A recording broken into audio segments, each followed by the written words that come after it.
Thank you so much for joining us today. To my Radio 1 listener, let me introduce Gabrielle Chan. She's a journalist for over 30 years in Australia. Currently, she is the regional and rural editor for The Guardian Australia. And prior to that, she was with the Australian ABC Radio and the Daily Telegraph. We connect with her over 2 books that she's authored, Rusted Off, and her current book, Why You Should, Give an F About Farming.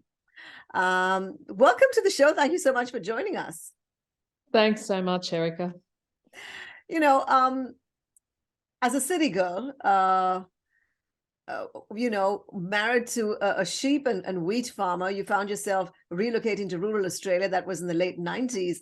What was that transition like? Was that tough for you to do it then? It was really tough. I had grown up in the city, as you said, and my father came from Singapore. My mum is Anglo-Australian, and I had no experience of country life. When I first moved, my grandmother, my Chinese grandmother, said to me, "Oh, is it a Pitt Street farmer that you're talking about?" I said, "No, a real farmer." So it was quite a kind of cultural leap, and I think it's underlined to me the divide that we experience in Australia, not just in Australia, but in other countries as well, between urban dwellers and rural dwellers. Yeah, absolutely. Couldn't agree more. Fast forward to today, and you've become the spokesperson for rural and regional Australia, highlighting the need to, like you said, close the gap and bridge the divide between rural and urban, both economically as well as, culturally. But what prompted you to sort of take this up, and push this initiative? Well, I think because I had a foot in both camps, I felt like I might be able to add something to the debate, because often the debate between rural and metropolitan people, you either fall into one camp or the other. You're defending one group or another, whereas I felt, given my experience, I could see both sides of the debate and hopefully, in a way, translate each side to another, and that's why I really started thinking about this. Particularly, the first book, Rusted Off, was written just after Trump came to the White House in America. It was just after the Brexit vote happened, and everyone was surprised that people in the UK might have voted a different way to what they expected. There was starting to be, debates in Australia around, Pauline Hanson's second coming, in a way. And people were really trying to work out how to understand the way that rural and regional people were feeling. And some of the public debate really annoyed me. And some of the politicians' statements really annoyed me. And so I thought, maybe there's something I can add here that will help people understand why people are feeling so defensive, but also why they think they feel justified in really changing their politics really quickly. Right. Like you say, us city slickers are not sensitized to the lives and lifestyles and conditions of our farmers and rural living. Many are ignorant of the supply chain challenges. As long as we get our strawberries in a pretty plastic punnets or boxes, we are happy with that. What would you like to say to us who live in this microcosm of urban comfort? Well, I think there is a greater awareness now in metropolitan areas about, seeking out the story behind food and some of the challenges that food producers have in weighing up the decisions they have to make based on expectations around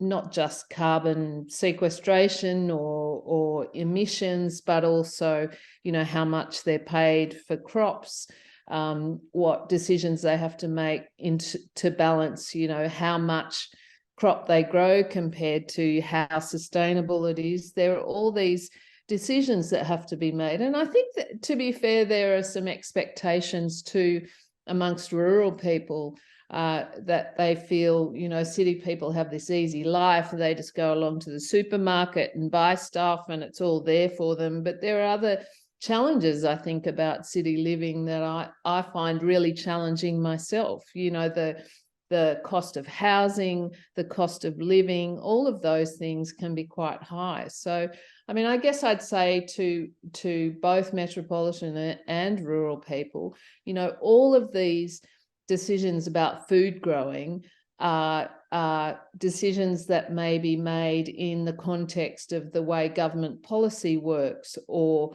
the amount of pay in a farmer's pay packet at the end of the day. Right now, the easiest way for a farmer to get a pay rise, for example, is to increase the amount they grow.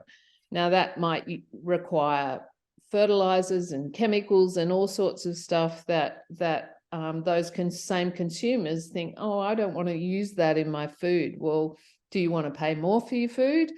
You know, farmers are often happy to do whatever people will pay for, whatever the market pays for. So I think, you know, being clear about what consumers want is a good start, and also finding out what the trade-offs are, because all of these decisions are trade-offs, and none of it is set in stone. Yeah. So coming to your book, Why You Should Give a F About Farming, the book argues that every eater has a stake in the future of our farmers. Can you read a small passage from it for us today? I would love to. This passage is really in the first chapter of the book, and it really sets up the reasons why I wanted to write this book. This book is a response to the contradictory messages around food growing. Here are some messages from governments and eaters to farmers. We want clean, green food to feed the world. We want scale because we want cheap food. We want family farmers. We want the mums and dads. We want big global capital. We want lots to export to help our balance of payments. We want resilience. We want farmers to stand on their own 2 feet. We want to pay no subsidies. We want farming to be like any other business. We want farmers to use the latest technology. We want them to look after the environment. We want farmers to look after native habitat for declining species. And now we want them to sequester carbon to turn around both their own emissions and some of the rest of the population's emissions. I think that just about covers it.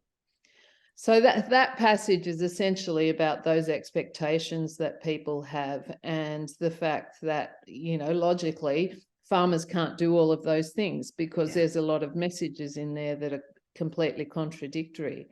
But all of these things are a choice that not only farmers but consumers will have to make over the next couple of decades.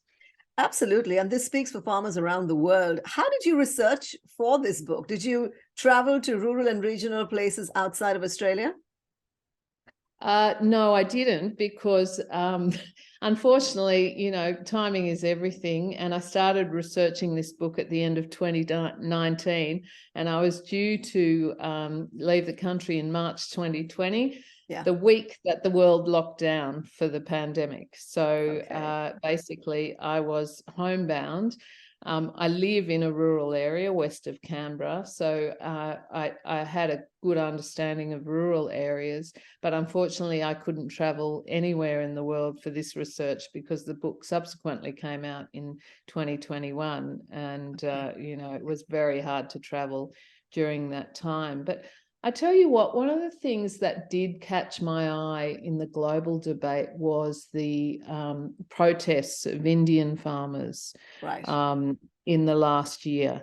And that whole debate around, you know, the regulation of farming in India and possibly letting in bigger corporations and changing the way Indian farmers do things. And that was so interesting to me because, you know, Australia has been deregulated. Really, economic deregulation started in Australia in probably 40 years ago, you know, with the floating of the Australian dollar in 1983. And so if Australian farmers have gone through this whole period of getting leaner and meaner and having to be forced into competition. And what we've got really is not an open, not a fully open competitive system, because we do have parts of the industries that are really dominated by big players. So the whole debate in India that was happening during that pandemic was really interesting to me. Yep, and it does continue, you know. So, like I said, the trials and tribulations of our farmers are pretty much universal. You know, bringing it to the pandemic, actually globally, we are in a food crisis. The Ukraine war has kicked off like the Hunger Games. You know, our farmers in India, like you said, staged massive protests in 2020, 2021 as well.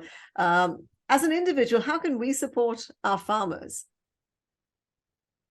I keep coming back to the idea of getting your food as much as you can from local and regional areas around you. It's a way of understanding better the farmers on the ground, and obviously depending on how big your country is and how far you need to go, the pandemic offered that opportunity. And I think what we saw is a lot of the smaller producers at that time were run over because, for example, I know in Australia people couldn't get flour in the supermarket shelves because everyone went mad baking their own bread.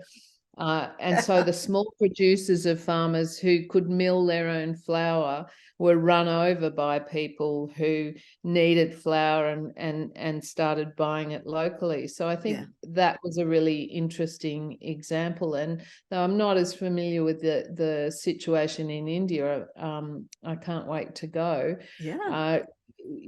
I really think that, you know, understanding the farmer story, buying the food from the farmer is the easiest way to increase that awareness, but also support a farmer in the process. Right. I mean, we've got, you know, our local markets, our organic markets and farmers markets that are gaining popularity, especially in the cities. But like you mentioned, the pandemic did lay kind of bare the complexities of our food supply chain around the world. You know, what did farmers actually learn from that whole process? Well, I think they learned how reliant they are on a few big operators. We put, for example, 2 crops in. So there were 2 years really where things were either in lockdown, coming out of lockdown, going into lockdown. And so the shortage of general inputs that we used to put crops in over that time, even parts for headers and tractors and things like that, all of those things started to get very hard to come by. And I think it underlined to us after, you know, 40 years of globalization, where we have been assured that these long supply chains were robust and would go on forever. Actually getting a part from the other side of the world or getting a ton of urea is much harder if things aren't stable. And I think as we come into a more disrupted world, as you know, as we've seen, you know, with Russia's invasion of the Ukraine, those things are no longer being taken for granted. So it's both at a supermarket level where, you know, I understand supermarkets are now keeping bigger supplies of stock because they realize that those sorts of shocks can happen more regularly. It could be like Christmas, you know, Christmas customer interest at any time of the year, depending on what's happening, but also to a bigger level, you know, if you need a couple of tons of urea delivered for a crop, don't expect that it will come. And I think that is causing all countries to think about their own sovereignty, their own reliance on supplies that they don't necessarily have control over. So there's this whole movement of governments back to, you know, a little bit more self-reliance in the system. Right. So what are you looking forward to most when you visit India? I've just this is a country that I have read about. I did Indian history at school in Really? HSC. Yes. I think it was one of the few classes in HSC when I was there so long ago in 1983 that taught that history. And I've just had a fascination with it ever since, but I have never had the chance to go there. So I'm so excited about going. And of course, Indian writers are world renowned. You know, it's such a incredible culture, not only the culture itself, but the culture of writing in India. And so to learn from those people, I think, is just a really amazing opportunity. We have to talk about the title of the book. So what brought you to that? Why you should give a F about farming? Do you know what? I never expected it would end up on the cover. I just had this the moment. No. So I always have a working question in my head when I write a book. It's something I want to answer. So that was basically the question I wanted to answer. You know, the idea being, farming is such an old profession. It's such an old industry. We've needed to feed ourselves forever, whether it's small farming, big farming, in between farming.